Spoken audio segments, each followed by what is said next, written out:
It was a sunny, fall day in 1983 when U.S. Congressman 𝗖𝗍𝗱𝗱𝗏 met with my CIA operative mind control handler, 𝗓𝗏𝗏𝗏𝗏𝗏, my then 3-and-a-half-year-old daughter, Kelly, and me on the steps of the U.S. Senate in Washington, D.C. Kelly appeared familiar with 𝗓𝗍𝗱𝗏𝗏𝗏, although I had never previously remembered seeing her in his company. Even so, I could not think to realize he was, in fact, sexually abusing her, just as he had me when I was a child. 𝗓𝗍𝗱𝗏𝗏𝗏 knelt on one knee in front of her to talk with her, assuring her that today was a special day, because she would see Uncle George Bush while Mommy sees Uncle Ronnie Reagan. He stood up and took her by the hand, saying in Alice in Wonderland cryptic language, "Let's go on an adventure together," and led her quietly and robotically away. I met up with Kelly again that afternoon at the White House, both of us literally on our toes and standing at attention in Reagan's office. In retrospect, I wonder at the measures of control inflicted on my 3-and-a-half-year-old child to cause her to perform so robotically and behave so well as she silently stood with the plastic smile and unblinking eyes, in the presence of President Reagan, Vice President Bush, and later Defense Secretary Dick Cheney. Reagan appeared to gaze at Kelly, with her long blonde hair cascading down the back of her blue pinafore dress, completing her Alice in Wonderland appearance. Reagan seemed to pose no direct threat to her sexually as he said, "She is adorable, a model child." Reagan then gestured towards Bush and said, "This is my Vice President George Bush." People don't usually know what the role of the Vice President is because he's always behind the scenes making sure everything that the President wants done happens the way it's supposed to. He looked at me and said matter-of-factly, "I catch the public's attention." He made a gesture in the air that was eye-catching, while the Vice President carries out orders. Bush's close friend, Dick Cheney, said, "And gives them." "Right," Reagan said. "An order from him is like an order from me." Bush was wearing canvas boat shoes and a cardigan sweater as he knelt on one knee in front of Kelly in order to talk to her on her level. Bush used the children's television program Mr. Rogers' Neighborhood to scramble, confuse young victims, like Kelly's, memory of contact with him and his sexual abuse. His physical resemblance to TV's Fred Rogers was deliberately exaggerated by his choice of clothes and mannerisms, and is further compounded by his developed vocal impersonation. Using his best Mr. Rogers voice, he said, "Come here, little one. I want to ask you something. Do you watch Mr. Rogers' Neighborhood?"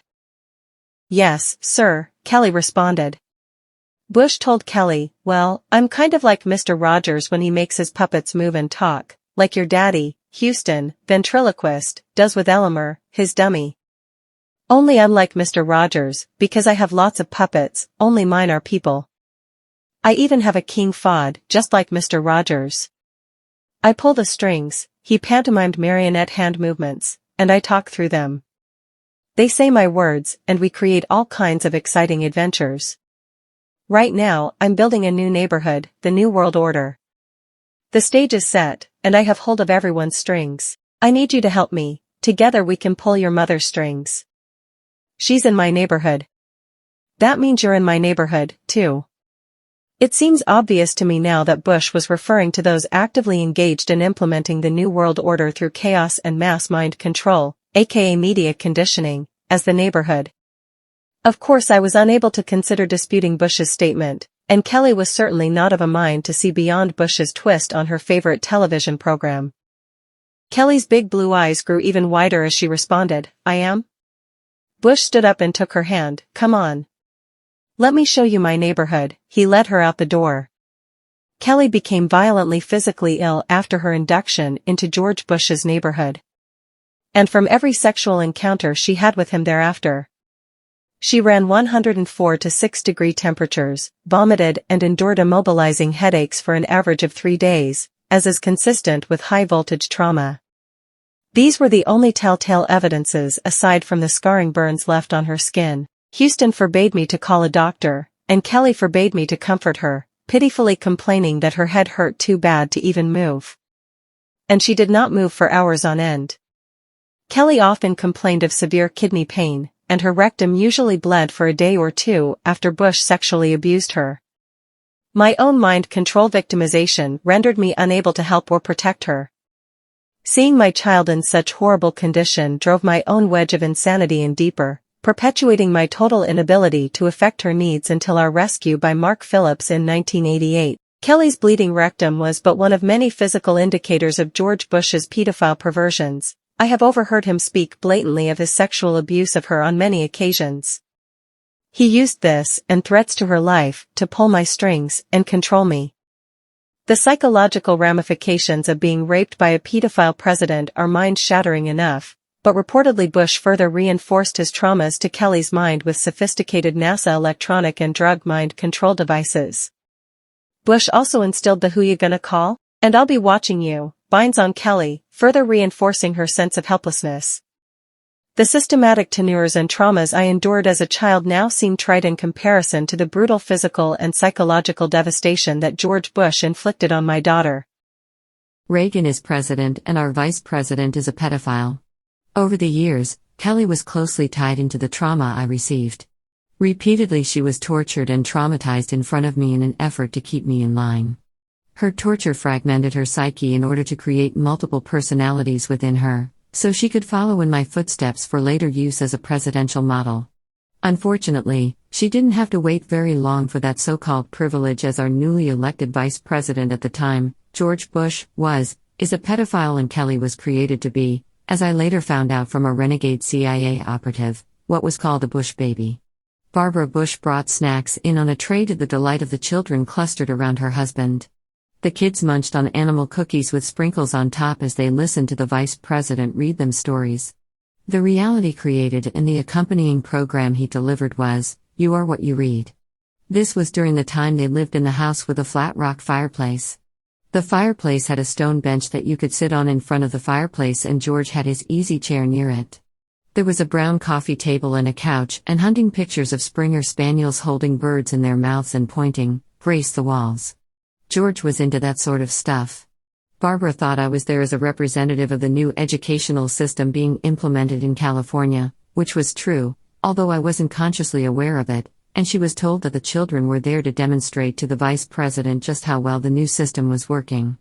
But later, when the demonstration was over, Bush would take Kelly or another small child to the bathroom or to show them something special. During the time the vice president disappeared with my daughter, Barbara often made lots of small talk, always smiling, cheery and pleasant, speaking nothing of importance. She talked a lot, especially when her husband was out of the room. I was on edge, even under mind control, as parts of me sensed that my little girl was being hurt. The connection between mother and child often makes physical presence unnecessary to know the status of one's child, and it was difficult to carry on small talk with Mrs. Bush while my child was being raped. The vice president brought Kelly back when he was finished. She looked dazed and out of it. Bob Hope arranged many other times for George to be with Kelly in different and more private settings. There was a weekend retreat home the Bushes went to in the mountains, so they could relax, and George would take their dog out hunting wildfowl. Barbara stayed inside and baked and did needlepoint, like a typical housewife. I believe that she was unaware that her husband was molesting droves of little girls. George always said he had a special place in his heart for little girls. When Kelly was brought to Bob's parties, he gave her as a gift to known pedophiles that liked little girls. Then, he really owned these men. He would act like he really thought it was okay to have sex with a child, to men he knew were pedophiles. Without actually saying it in words, he portrayed that attitude, and then after the person had raped the child he would say something like, "Do you know what news like this could do to your career? To your family?" At the parties, these children were kept in a back room. On nights I was programmed to act as the hostess, I was instructed to escort men back to the room where the children waited for this express purpose. I was even programmed to facilitate their choice in which child they wanted for the evening. Sometimes, acting from program, I even offered my own daughter to these men. Kelly was brought to Bob's on nights when men who had younger preference were in attendance. Bob used that term with people like George Bush. When Kelly was nearly 3 years old, she was provided to George Bush to satisfy his pedophile desires. Bob invited a group of men with younger preferences, and later provided them with a group of children, both male and female, for their pleasure. With people he really wanted to own or use, he would take pictures of the molestation with hidden cameras. He knew just how to get to these people. Then afterwards he would show them a picture of the rape of the child and say, "We sure don't want these pictures, or any others like these, to get into the wrong hands and ruin your entire career, do we?" Then he would simply tell the man what he wanted, in exchange for impunity. It usually had to do with getting another friend of his into a key position in the government, looking the other way when a case came down, or getting a bill passed or vetoed. He knew just how to control these men, and they usually complied. George Bush, that Kelly, my daughter Kelly, was used as a presidential model sex slave for George Bush at the same time I was used when Reagan was president. And she was only like 2.5, 3 years old when that started with Bush, and that, you know, right now she's in a group home because she's so severely disturbed from all the programming. Kelly. But did Vice President Bush hang around after the party was over, or what? He was after the party a couple times, and we were hiding in the closet, but I didn't do nothing with him. He was with the black kid, and he was with the white kid. What do you mean with the white kid and the black kid? Well, there was one... Tell me about the time when you were in the closet. Well, me and this other kid, we were... Who's the other kid? I can't even remember right now. He was from the Washington, D.C. area. So he wasn't from around here, but we were just sitting in the closet talking, just kind of trying to mind our own business, because we were staying away from the rest of the party. We were in a back room and a bedroom. Was this after the formal party was over? Well, it was kind of during the formal party, but it was after a lot of people had already started leaving and stuff. And remember that a couple of Secret Servicemen came in. One went to the window and looked around outside the window and stuff. The other one came in, looked in the closet, and we thought he'd seen us. Was it He dark? had a flashlight. The lights were off. He didn't even bother turning the lights. Come in with a flashlight. Looked in the closet. You know, I guess he didn't really look around it, because me and him were sitting on the floor right below him. It kind of looked like this. He didn't even look down. It kind of looked like that and stuff. Turned around and walked out of the room and stuff, and then we seen this other guy come in and stuff, and I didn't recognize him at first. Was the closet door open or closed? It was partially open. Okay. So we could, you know, we could see out there and stuff. And, it's like the two people I knew as Webb. There's two kids I knew as Webb and stuff. One of them was from Washington area. Here's a white kid, and the other one was a black kid. I seen it 2 different times.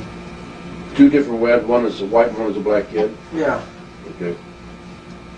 One was from Omaha or somewhere out here. Was the white kid or the black kid from Omaha? The black kid. Okay. He's one that's from this area.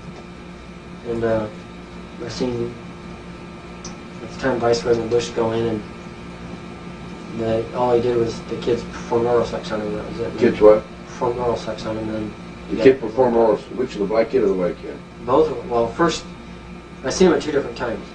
First with the white kid, then with When the you black were in the closet? Yeah, we were in the closet both times. Oh, were you? That was our normal hideout. Me, him, and other kids and stuff. That's where we hid out at. We go in the closet and stuff when we want to get away from the party. So you were in that closet twice when Vice President Bush came in? I was in that closet more than twice, isn't it? I mean, when Vice President Bush came in. 2 separate parties, once with a white kid and once with a black kid? Yeah. Right? So you saw him twice? Yeah. And the kid had to perform oral sex on it? And what happened after they finished?